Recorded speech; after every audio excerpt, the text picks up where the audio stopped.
The Pacers weren't great, but they are unbeaten. They take down the Pistons on the road, 115-109. They get it done with an awesome fourth quarter. Bennedict, Mathurin, and Myles Turner were awesome, and we're going to overreact to all of it today on the Locked On Pacers podcast.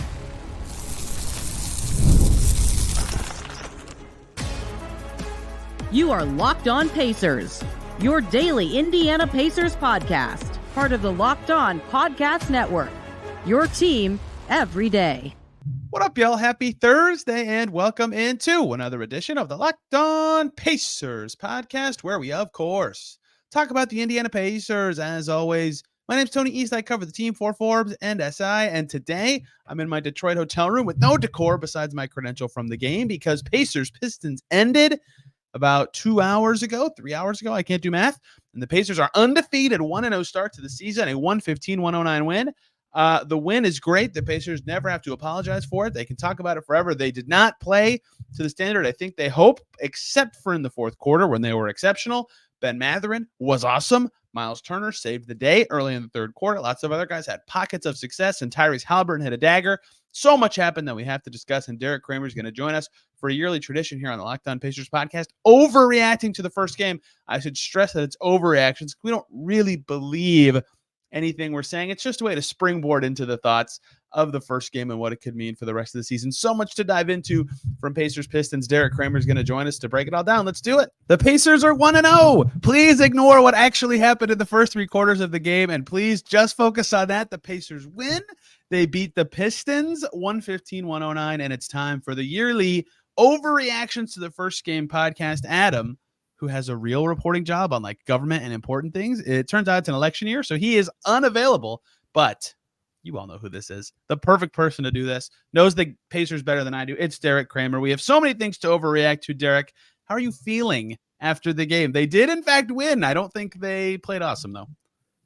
Yeah, you brought me on for the overreactions. I think I'm almost a human hedge. Like I love hedging my bets all the time. So I'm gonna be reaching into character here to get you some takes, but I'm looking forward to. I'm excited. They got the win. Like it would have been real easy to overreact if they ended up losing this game. Yes. But yeah, they got the win. You'll take it. A home opener on the road is going to be hard at any point to beat a team, and especially a Pistons team that's excited with a new coach and clearly looks better with all these much veterans that they added and a new coach. Yeah, so they got the win. Overreaction number one. Ron Holland does not know how big the court is, which was very significant in a close game. Pacers got 2 free points because the Pistons lottery pick rookie came on the court twice during the game while he was on the bench. The second one was so funny. Luke Walton was freaking out. JB Bickerstaff not happy with the refs. Real overreaction. Okay, let's caveat this. Actually, it's overreactions. I'm not going to put the caveats in yet. I'll say it first. Maybe the Pacers will be like okay on defense. They had some moments in this game where they were putting real pressure on Cade Cunningham. He was not very good in the first half. He lit them up in the third quarter, certainly, but they would send traps to him, and they did well to rotate to the low man on the roll or rotate with the low man on the roll. And they got out to shooters better in the second half. They only gave up 19 points in the fourth quarter. Granted, I think they did a lot of dodging bullets, and I don't think the Pistons are an awesome team, and I think they're much better than last year, like you said, but they had enough moments of competence for me to say, okay, that's good, especially because I tweeted this. Last year, they only gave up less than 110 10 times. They went 8-2 in those games. Yes, it's the Pistons, but they only did it 10 times all year last year. They lost to bad teams a lot. I'm going to give them some credit for actually doing it and only giving up 19 in a key quarter to get it done. Maybe, just maybe, it's overreactions. Their defense will be okay. Asterisks being the opponent they played, and they got a little lucky. Isn't it amazing that an overreaction feels like the Pacers defense might be average? But yes, I had that on my list too. It's the Pistons, so I can't go farther than average. But yeah, lots of good signs, like especially the fourth quarter, holding them to 19 points.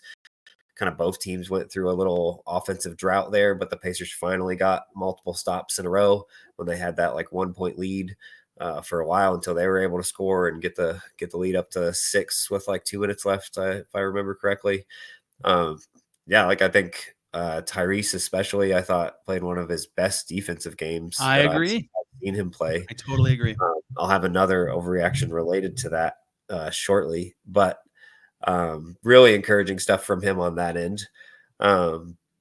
Mathurin was credited by Carlisle as like really picking up his defense in the fourth quarter. Said he got benched in the third quarter because of defense, but then when he got another chance to come back in, he really responded. Great stuff from Mathurin throughout that fourth quarter. I think the defense, they held the Pistons to 43% shooting, which like you'll take that every time if you can hold an NBA team to 43% around there. But like you said, it's the Pistons. So I think an overreaction, the best we can do, the Pacers defense average. Well, that said, though, like, look, the Pistons looked infinitely more competent than last year in this game. And they scored over 110 3 times last year against the Pacers, including a 123, right? Like, it is significant to hold them under 110, given what the Pacers track record is in that end. And again, I will stress, because when I'm not overreacting, I'll have to say this a lot. There were some lucky moments at fourth quarter defense of like, who was it that had the wide open layup for Detroit that just whipped it to Isaiah Stewart in the corner for no reason, and like they just missed some open threes? That happens, sure, but they were much better on the glass too, like to finish those lucky plays. Like that was their own doing, and in general, their defensive pressure was better. And yes, I think noteworthy improvements defensively from Tyrese Haliburton in this game. Like he had an off shooting night and a meh passing night. They were kind of running stuff through Nembhard and Siakam more, which might be an overreaction from me later. Actually, certainly will be. And he was still plus 15. Like he found ways to be impactful. And I think some of that amazingly was legitimate defense from him. And other guys stepped up in meaningful ways. Andrew Nembhard outside of the third quarter where nobody could stop Cade Cunningham, I thought defended Cade pretty well in this game. Turner, not in the first quarter, but certainly came alive in his battle with Duren defensively and on the glass after getting punked a few times in that first quarter. So good defensive moments from a team that needs to be more consistent on that end. They'll need to be better than this against better teams, but I think they should be pretty happy with how they started the year on that end of the floor. I agree. Can I go to my next reaction? Of course. No. No, you can't just react. Overreact. Thank you. So I'll go right into my Tyrese defense overreaction. Tyrese Haliburton is better off being a bad defender than putting so much energy into being a decent one. Well, if it means he has this kind of offensive night, maybe so. This is the same thing I said so much last year, and it almost feels like I'm giving him a pass when I say this, but I'll say it again. He was very good inside the arc. He was 5 for 9 on twos when he penetrated that way. He could pass and finish. The shot ever since the injury has just been gone. 1 for 9 from 3. Granted, the one was by far the most important one. They'll be happy he made it. He got to do some dance about some Costco guy on TikTok that I've never heard of before. If you know who I'm talking, yeah. If anyone who knows what I'm talking about, you can laugh at me for not knowing because I'm in my 20s and should know these things. You're right. That like, here's what I would say about that. I'm not putting all this on Haliburton. Like, even though they scored enough, like they shot it bad, still got to 115. It never felt like they were the zippy, speedy Pacers from last year ever in this game, even though they had a fine offensive night. And I think they can get back to that. But like they were 9 for 31 from deep with 15 turnovers. Maybe I'm just too looking at like, they played kind of weh. But it didn't feel like stylistically like that. And some of that's Tyrese and some of that's other guys. But Tyrese is a big part of that, right? He was our identity for so long. So if they're not that, which is what made them an elite offense last year, and they were still good enough in this game, then yeah, maybe that's a thing. But then we'd have to determine if it truly is a trade-off of defense versus offense, because he is saying the real reason for his night was Steph Curry's fault. Have you seen this? I have seen this. I just because I saw both you and Dustin tweet it. So when the Pacers tweet, I got that up on the video up on Twitter. Such a classic story where he blames Steph Curry for getting him to try pregame naps of all things. So I don't know why he didn't try this in the preseason. Someone replied to me and I thought, that's a good question. I probably should have followed up on that one. But so he said he tried the pregame naps and said Steph will be getting a text from him in response to his 1 for 9 from 3 shooting night. But am I crazy? Like did you feel the pace or the tempo? They got to it a few times, I would say. Like when they get early seals in transition, yes, but in general, it felt a little slower for a team that wants to keep the ball popping and be moving. And maybe it is Tyrese, maybe it isn't, maybe it is related to his defensive energy level, but it didn't feel like that to me. Yeah, it didn't feel like they had the kind of the flow that they usually have where it's constantly moving, constantly. Everybody's getting into the paint, kicking it out, moving it to the next guy, getting it into the next action. Like, yeah, it didn't have the same flow to it for whatever reason. Like the starters weren't clicking as much as they were last year. And same for the bench, who's has more, like they were adding different players from compared to last year. So it makes a little more sense. But yeah, it didn't feel like their offense was clicking at all, at least compared to last year. Hey, y'all, short little breaks. We can talk about the great folks over at Gametime, the best way to get tickets to the music, comedy, theater, sports, whatever you're going to near you. They take out the guesswork and make it easy to get tickets to whatever event you're attending. They've curated super deals to make it easy to find great prices. They have super deals. They have seat views from before you buy. They have their lowest price guarantee. They have event cancellation protection, job loss protection. So you know you're getting the best deal the whole way through the process. They even have their Gametime Picks feature that makes getting tickets to see all your favorite teams play live even easier by filtering out the fluff and only showing you incredible deals on great seats. You don't have to waste time searching. Plus, you can toggle off hidden fees. You know exactly what you're paying. You can take the guesswork out of buying tickets with Gametime. Download the Gametime app, create an account, use the code LOCKEDONNBA for $20 off your first purchase. Terms apply, but again, create an account, redeem the code LOCKEDONNBA for $20 off. Download Gametime today. What time is it? Gametime. Well, hey, you know who's a great player to have and overreact to on a night like that? Ben Mathurin. Ben Mathurin, beating to his own drum sometimes cannot be the best. He saved them. He absolutely saved the Pacers in this game. And this is hardly an overreaction, but I guess it is. On nights that their offense doesn't look like it did last year, isn't as effective as it was last year, Ben Mathurin's going to save them again and again, because in the fourth quarter when they needed buckets and defense, he defended well in the fourth quarter. Credit where credit is due. He played the whole quarter, right? And that was their best quarter of the game by far. Bennedict Mathurin took 9 free throws in the fourth quarter. I mean, that ended up being his full game total, but he made every shot he took. He had 2 rebounds and an assist, plus 14, obviously, played the whole quarter, and 14 points. In a game like that where they couldn't get it moving as much, and he was juiced up from like mini beefs throughout the game with Jaden Ivey, which always happens, and Ron Holland. How is a rookie doing this? But it happened.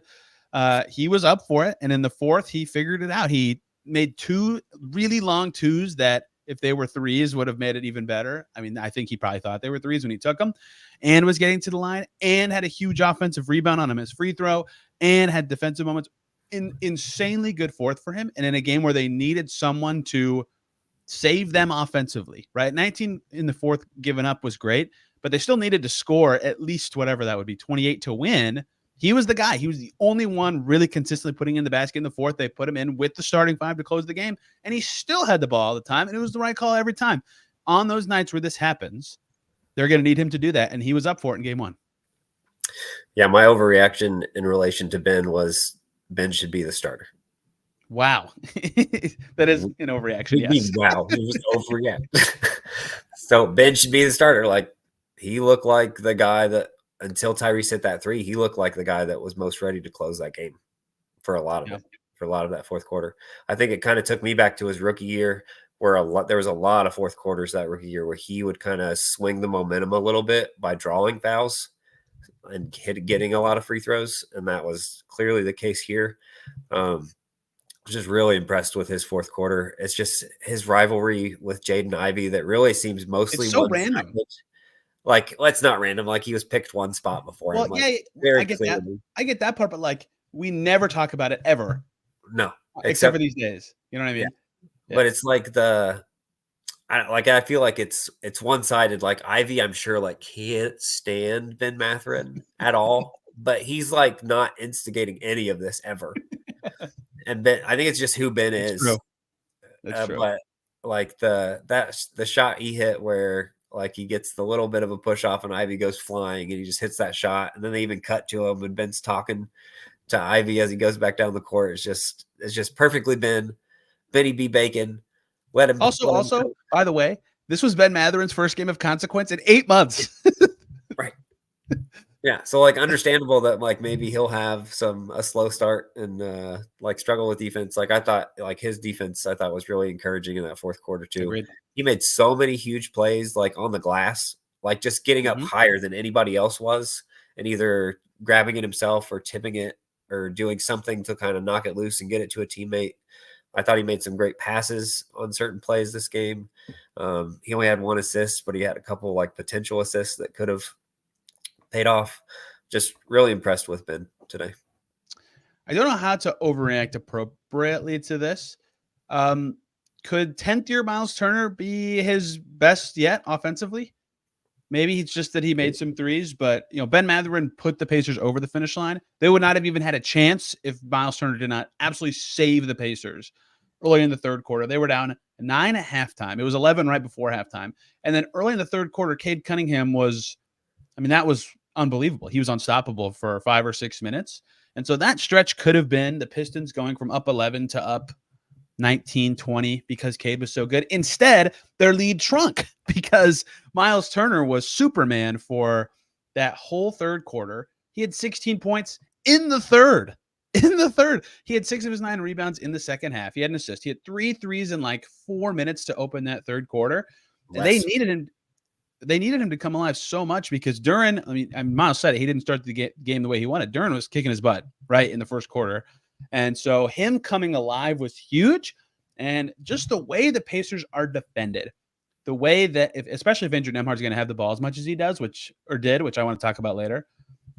If that is how it's going to go, Myles is going to be open a lot, right? They would overload the strong side with their best players and try to run an action. And Myles Turner had chances from the perimeter to pass it or to move or shoot. And there's a chance this could be his career best year offensively. That would be my overreaction, stable reaction, just because I can't help it and I have to hedge because of who I am. That kind of game is going to be available to him all the time, just because of the way they're defended. And he was massive. They would not have won if he didn't do that. That was a huge stretch.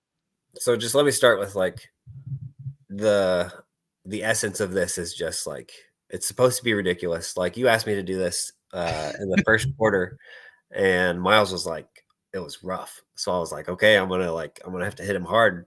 So like what I literally wrote this down, Myles Turner is washed. Oh like, my! I can't go that far if I'm gonna have to overreact. So that's how ridiculous this is. Like he quickly, third quarter comes out, he scored 14 of those 16 like in less than 4 minutes. Yeah, it was unbelievable. 3 threes, an and one, another little bucket at the elbow, like just quintessential awesome Myles Turner. And he was really physical on the defensive end. He turned it up a lot. He was a big part of the reason why the defense looked pretty good. I thought he had some moments that were not great in the first half. A couple guys got some past him at the rim, but 4 blocks, 9 rebounds, like after a 1 of 6 first half. Like he couldn't catch the ball. I thought his passing also was great today. He had some really nice inside passes to Pascal, found players that like you don't expect your center to find. So yeah, Myles Turner, like from the start of the game to the end of it, just complete turnaround. If he does complete your overreaction, I like third straight year, but that's his best. Yeah, pretty much. I think 2 years ago was still his best regular season offensive season, but last year had the postseason part where he was still just as good, which makes it his best offensive year. So maybe they could surpass that peak or have another playoffs. All right, I have 2 more for sure. And then to talk about James Wiseman, unfortunately. So if you have at least 1 more, please go.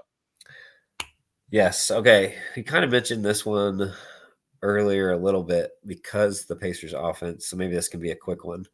Like the Pacers offense didn't look great. So the league has figured out the Pacers offense. Yeah, look, they did not look great, and I don't really know why.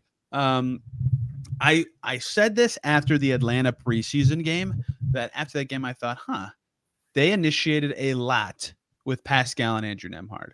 And they did that again today, and they were fine. Like, I'm not saying this to say it was stupid. 9 assists for Siakam. Like, he sniffed a triple-double. He very quietly played a very good game.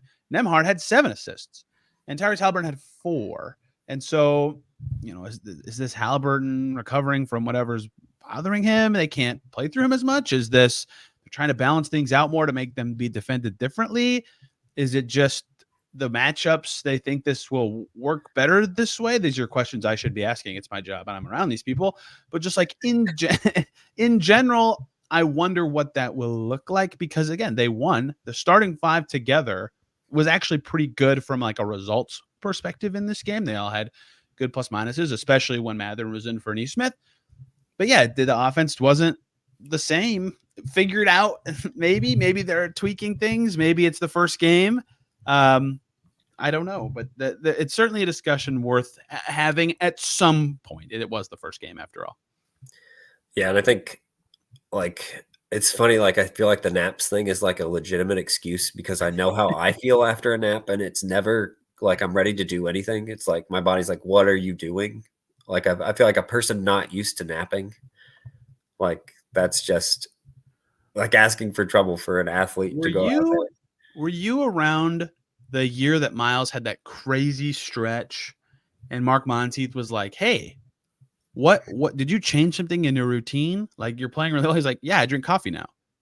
Like I sometimes just like these small tweaks in a player's day really do matter. And it's one game. I'm not going to be like, "Oh, Napgate has stopped the Pacers for a day." But I do wonder how much that actually impacted. He brought it up, right? Like it might actually have been something that slowed him down. And they still scored 115 points and shot awful. And this is something about the Pacers I always say. So maybe I'm just saying it because it's a thing. But like there were a couple in this game, maybe 3 tops, but they don't take very many threes. And I'm like, that was a bad shot. Maybe that's just because they don't have any awful shooters, but they move the ball well enough to get open threes. So on nights they shoot bad, it's just because they shot bad. And you just kind of live with that. And they still scored 115, right? So like, what does figured out really mean? Even though, again, we talked about this already, it didn't look the same. And that's probably more important. Yes, I agree. Okay. I've already lost it. Go for it. Find it.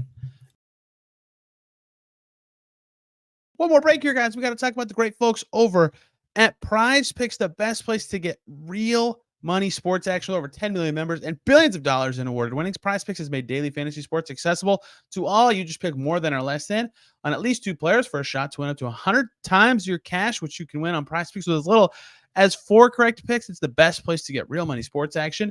You can sign up today and get $50 instantly when you play $5. You don't even need to win to receive the $50 bonus. It's guaranteed. If you think, for example, Justin Jefferson will have more than 83.5 yards next week, or Christian McCaffrey will have more than 75.5 yards when he returns, there you go. Cook up the takes with your friends and hop on over to PrizePicks. Download the app today and use the code LOCKEDONNBA. When you sign up, you'll get $50 instantly after you play your first $5 lineup. Again, code LOCKEDONNBA, $50 instantly with your first $5 lineup on PrizePicks. Check out PrizePicks today. Run your game. The bench has been solved, is what I was going to say, is my overreaction. Oh that now solved is not right. It was not as good, right? Clearly not. Here's the thing. It was a little bit like preseason where their bench players all played well at times. TJ McConnell, he got outshined by Turner and Mathurin's huge stretches, but right at the beginning of the fourth quarter, TJ McConnell's just like, yeah, I'm going to score at the rim no matter what. Really got them juiced up and kind of flowing to start that quarter. And he ended up going 7 for 8. Like he was very good with 14 and 4 in this game. Obi Toppin only took 2 shots. He was just fine. Mathurin was obviously very good. Jarris Walker hit a key 3, right? And I didn't think he was like bad on defense. Ben Shepherd came in the second half instead of Jarris Walker and gave them the energy that they needed. He was switching on to Cade Cunningham when his man would screen Andrew Nembhard out of there. Did a fine job. Enrique Freeman was going up against dudes who were 4 inches taller, probably 40 pounds heavier than him. Congrats to him on his first NBA points. Like, I didn't think any of the bench players, I was like, oh, they stunk. This guy had a terrible game. And yet that unit got outscored by the Pistons bench almost every time they were out there. So maybe not solved. And again, this is overreactions, because my real reaction would be, well, they were tinkering with rotations and just didn't particularly play well as a group. And I know they can be better than this because last season happened and they didn't have Isaiah Jackson and James Wiseman got hurt. But the overreaction would be that was their secret sauce last year. And it was certainly not their secret sauce in this one. So my overreaction about the bench would be Jarris Walker is never going to play again. And I don't get it. Like I didn't, it was, he wasn't bad in the first half. I didn't but think Shepard he was good bad. Also, and it was helpful in turning the game. So Yeah, like Ben Shepherd's good. Like I get it. You want to get him on the floor. Like I was just I thought Jarris did some good things. I thought his defense was like more physical and active I agree. than it had been. I thought he played with a lot of energy. Like I thought it was what the stuff that they were looking for. So like obviously I'm not seeing everything on the game. I don't have the greatest eye on defense for things that the coaches are going to be looking at. But like I thought Jarris played pretty well for like all things considered. Like nobody on that bench was really playing well in the first half, I didn't think. But yeah, like Shep, I don't even know did he take a shot? Like I think he was plus one, did some good like decent things on defense. But yeah, like it's going to be really interesting to see like those two trying to get the consistent minutes and who gets it each night.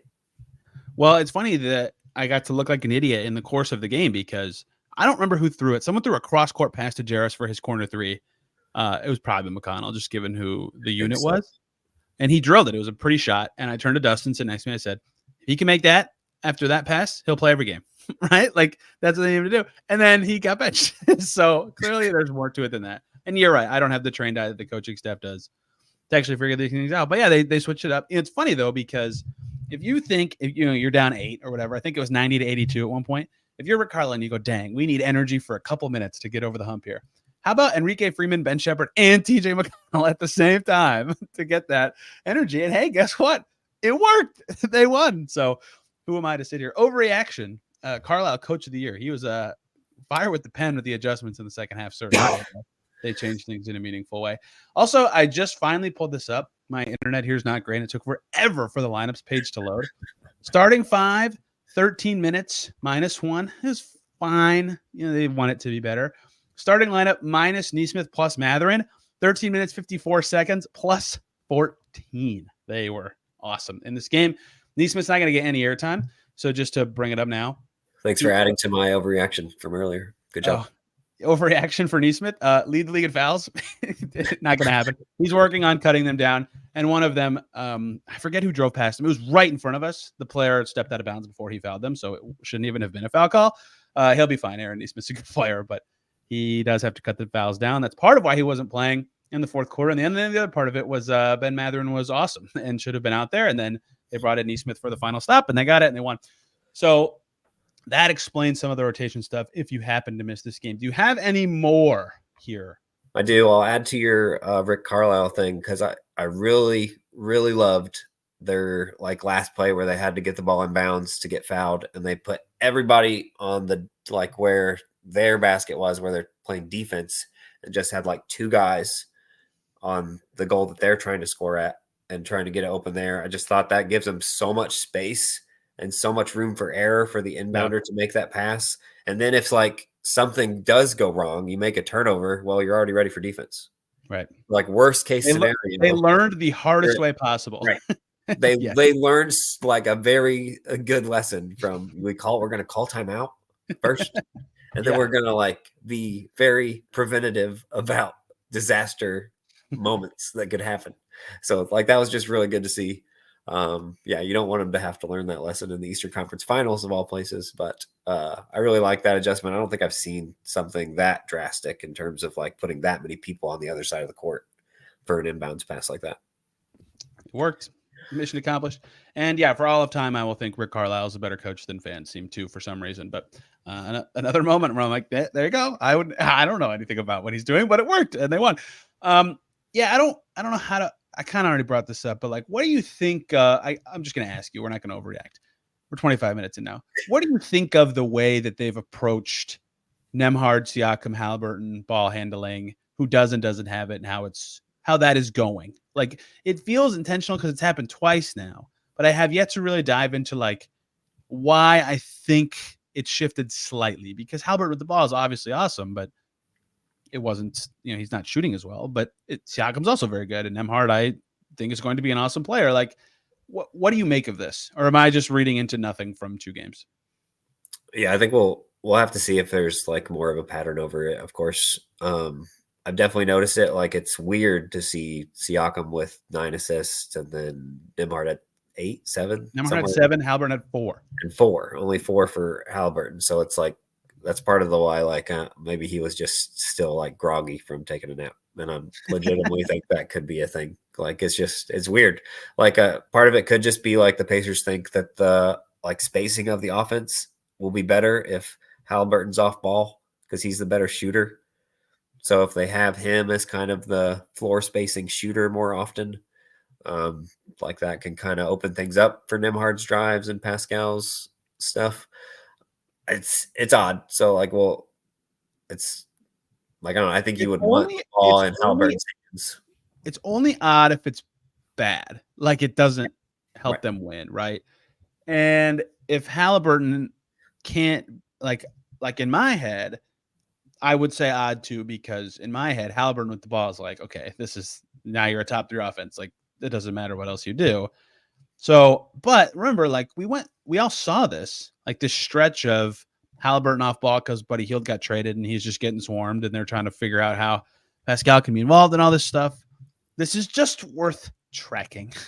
And again, those 3 all were fine. The Pacers did well with them on the court, but it's funny because the first the Hawks preseason game, I mentioned it right after that game. I thought, that's interesting. But then the Hornets game, I was like, oh, that looked like Tyrese. Like that was the most Haliburton game he's had in the preseason. And he played pretty well in that game. So TBD, he needs that guy to show up with the flannel in the garden and get him psyched up on Friday. I thought there was a moment in the first half where he was talking to somebody, but it might have been was getting McConnell going too. So maybe might have been Pacer fans. I think. Yeah, there might have been a Yappy fan. I couldn't really tell what was going on. It wasn't story enough, unfortunately, because that's how I am when I'm there. But of course, it was fun. He hit the shot that he hit was right in front of that spot, so he would have turned around. Like at the end of the game, the 3 he did hit was like right where I thought he was talking to people, and he didn't. Like he did his little dance, but he didn't do it like right in front of their face or anything. So I must have just been seeing things. I do have one overreaction that I haven't given real quick. The Pascal Siakam could be an all-star if the Pacers remember that he's a star often enough. Yeah, when they were really focused on him, he was great, right? And I don't want to like really overthink this, but there was that his agent Todd Ramasar did an interview with Sportskeeda this summer. Mark Medina whipped it up, and there's a quote in there from the agent praising Rick Carlisle for the way he handled Siakam's minutes to have him good for the playoffs. And I was like, oh, I'm gonna keep that one up here, right? Mm-hmm. So there were a couple, like he was Siakam's best stretch was in the third quarter. He was cooking, and then he came out. And I got a couple tweets from people who were like, why did he just come out? He's playing awesome. Like they're coming back. And I just think they're maybe pretty intentional about who they play and when and with who. And obviously in the fourth quarter, when they need to win, they'll ride the best guy. But I think there might be something to that, right? And they were healthy in the playoffs. And guess what? That was like the biggest story of the playoffs a lot of the time for them. So I agree with you, though, that, it does drift. He was second on the team in shots, right? Like sometimes, especially against a Pistons team that has huge centers and isn't really huge anywhere else, he can be really threatening. And he was in this game. Like when he posted up Tobias Harris, I was like, okay, they're getting a good enough shot on this play every time, right? He didn't make them all, but I was like, okay, this will be fine. They'll be happy with this. Yeah, exactly. Like they just felt like they could have done that so much more if they wanted to. Like he could have easily had a triple-double or like at least the assists and the points, like even more, like maybe 30 if they just would have like fed him all the time because they didn't have anybody who can guard him. Yeah. Like nobody on that Pistons team can guard him. I got a theory on the minutes thing. Like maybe it's just a matter of like he's not like he had so many years with Nick Nurse where he would play 40 minutes a night. Like maybe it's just a matter of not having to play 40 minutes a night, and that's enough for the agent to be like, thank you. Yes. Let me make sure this is it. Yeah. For Pascal, it was more so with the tempo because the speed the Pacers play and the way that Rick Carlisle does a really good job with managing minutes to keep them fresh for the postseason. That was part of a response to a question about turning points for Pascal and Andrew last year. So clearly there is some thinking that this is what it should be. And they never really go way over it. The only guy who played over 35 was Turner. And that was because they lost Isaiah Jackson before the game even started. And now actually I have one more thing I want to say. They lost James Wiseman mid-game, so they needed Turner to play as much as he could. I'm going to break the episode theme and do a stable reaction. Look, they didn't play great. They won a road division game on opening night. Like, I don't think it should be lost. That's like a good result and like a game they should be happy about. And their fourth quarter was very good, and they got good pockets of play from everybody who played. It wasn't super consistent, but like in general, I think they should walk away smiling even without playing well, because if they ever connect or play good, it's going to be like, oh, there's the Pacers from last year, right? Like, again, opening night's hard in general, and the Pistons are much better, and everybody who saw that made it so obvious. I was cracking up at all the tweets about Monty Williams during the game.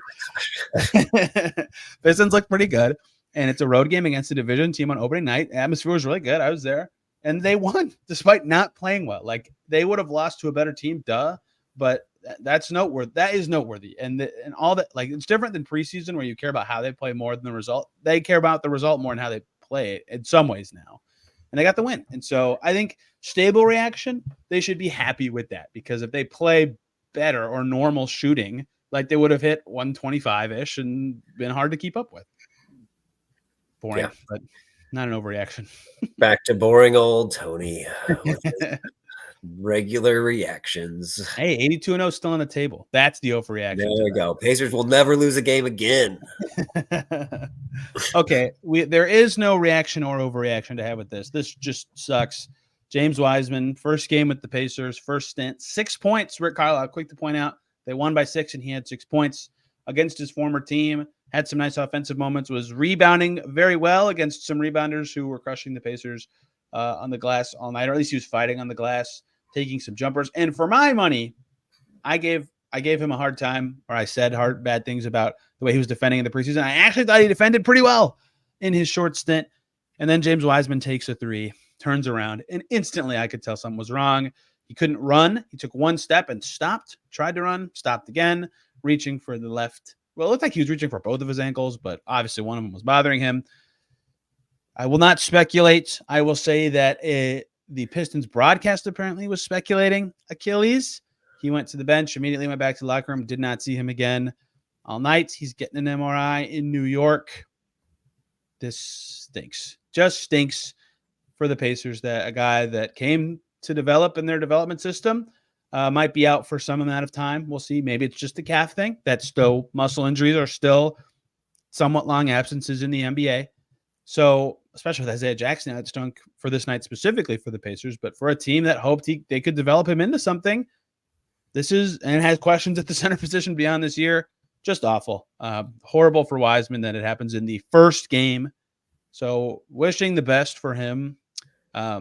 If they're healthy, he would not most likely be in the rotation. So the healthy Pacers will not have a blip, but Isaiah is currently hurt. Like, Enrique Freeman suddenly becomes way more important depending on how long he's out. But obviously the well wishes to the young man, James Wiseman, because that just sucks to, in your first game with the new team, have that happen. Yeah, terrible. And he's already had bad injury luck already in his career. And he's a guy that, like, needs time on the floor. Like, that's what he needs. Especially for a guy who, like, had some decent games in the preseason, like, especially offensively, like, play finishing, like, kind of fits. And then, it's just really a bummer to see that in the first game. And anytime it's a non-contact injury, like, your hopes are not great. Fingers crossed for him that it's something that he can get back from. I think they said, like, left calf, right? So, like, not ideal. Look, what you would think. I will not guess. I will just say that in the best case scenario, Doug McDermott's calf thing was like 4 to 6 weeks. Like, Giannis missed a bunch of time. Jamal Murray's was a calf last year, I believe. Like, they were everywhere, and they keep you out for a while because the re-injury risk is high and it's hard to play. So that's the best case scenario, is if it's a calf thing. I mean, if it's a calf thing, I'm sorry. I just said I don't want to guess, and then immediately. That's what they said. That's what they said. Yes. If it's a worse thing, I don't want to say it, but it's the worst one, right? So hope for the best for him. A huge bummer really early in the game. They were already down another center. I mean, it was just heartbreaking for a guy, who missed a whole season and the championship season nonetheless for his team during his career. Hope for the best there. Briefly, I'll talk about it more when we know more. If he's out, obviously, if Isaiah Jackson's back, they'll be fine. They can field 48 minutes at center. But yeah, Enrique Freeman's going to have to play more. I need to look up the specifics on it, but the rules in the NBA are a little different with 2As if you don't have 15 players, because what they don't want is a team to carry 14 and then just spam play their 2As all the time to save some cap. So it's not a cap per player. If you have less than 15 guys, it's a cap total. Your 2A guys can only play X number of games in total if you carry less than 15. So if they're relying a lot on Enrique Freeman, that does limit how much they can use Quentin Jackson or Tristan Newton at other times. So just stuff to monitor in their big man situation, but I won't do the long-term wiggle ramifications of this until we know with certainty, but a big damper on an otherwise successful night for the Pacers that they lose him. Yeah. You wonder if like maybe there might be opportunities for the Pacers. Maybe they'll try to go small, move Obi to 5, and then they could move Jarris to 4. They could get Jarris and Ben in at the same time if they wanted to. They've done like the Jarris, Obi, and Pascal as kind of a 3-forward look. Maybe we'll see some of that. Yeah, but it's just a bummer to see a guy go out like that on this first game. They had like 1 or 2 possession pockets with Obi or Pascal at the 5 in this game. There were a lot of like situational things, but in general, always one of Freeman, Jackson, Turner. In this game specifically, that doesn't mean it will continue forever. In fact, we saw quite a bit of Obi at the 5 in the postseason last year, and I forget which preseason game it was, but they did turn to it then as well. So I agree with you. That would not surprise me, but again, I don't want to talk too much on that until we know the specifics. What I do want to talk about is a win. The 1-0 Pacers, best record in the NBA, Derek. And that is not an overreaction. That is a fact of life. 1 seed in the East. Nothing else to say. No problem. Right? Celtics, watch out. Yeah. We all watch the same Celtics, right? Yeah, no problem. Overreactions. Everyone forfeit. It's over. Celtics are very good. I'll see you next year. Yeah. I mean, when's the last time I felt like that was like watching the KD Steph Warriors? You're just like, the Knicks are playing really good and they have no chance. They have no chance. And that means we are off. They don't even have Chris Stapps. Yeah. It's nuts. Well, the Pacers got it done. They're 1-0. They play the Knicks tomorrow. There should be a crossover episode with Gavin Shaw and I talking about that because obviously those teams don't particularly like each other. Knicks definitely don't like the Pacers. So that should be very fun. Looking forward to that game in general, too, back in the Garden where the Pacers set the shooting record in Game 7. I'm looking forward to it. Derek, thank you for the time and the last-minute overreactions that you came up with because I am very bad at overreactions, and I can't wait to go back to not overreacting immediately. And I need to remind people once again, I'll say this in the intro that you're not a part of, we don't really feel these things. That's the point of the word overreactions. Fun game. Undefeated Pacers. Derek, where can people find you, the things you have to say about this basketball team? Yeah, you can find my other overreactions, like my favorite one that I ever did. Embarrassing. Like I game 1 overreaction. I wrote an article about Tyrese Evans of all people and how he was the perfect, exactly what they're looking for. Perfect. Like he had like 19 points and it was a great first game. And then, you know how it went. So yeah, we all miss sometimes, but you can find my stuff at ipacers.com. You can follow me on Twitter at ipacersblog. Appreciate you having me on. Good time. Cammy is riding up a storm for iPacers blog these days. So lots of content over there. Lots of content. I've enjoyed seeing all that. Look, man, Tyrese Evans, his connection with Domantas Sabonis was uniquely strong, not for good ways, but man, did they connect for lots of points today. If you remember, you remember. My famous, one of my favorite tweets ever, the Pacers' best play of the season. It was just a string of highlights of Tyrese Evans missing layups and Domas grabbing them and scoring. It happened several times every game. We are off the rails here. Tomorrow, talking Pacers Knicks. You can find me on Twitter at Tony R. Easton. This podcast at Locked On Pacers. A reminder to sign up for the free Locked On Pacers newsletter to get this show, the last 2 shows, NBA analysis, Pacers analysis, fantasy basketball analysis, and much more right into your email inbox for free. Link will be on the Locked On Pacers Twitter feed or in the YouTube comments. Thank you guys for listening. See you very soon.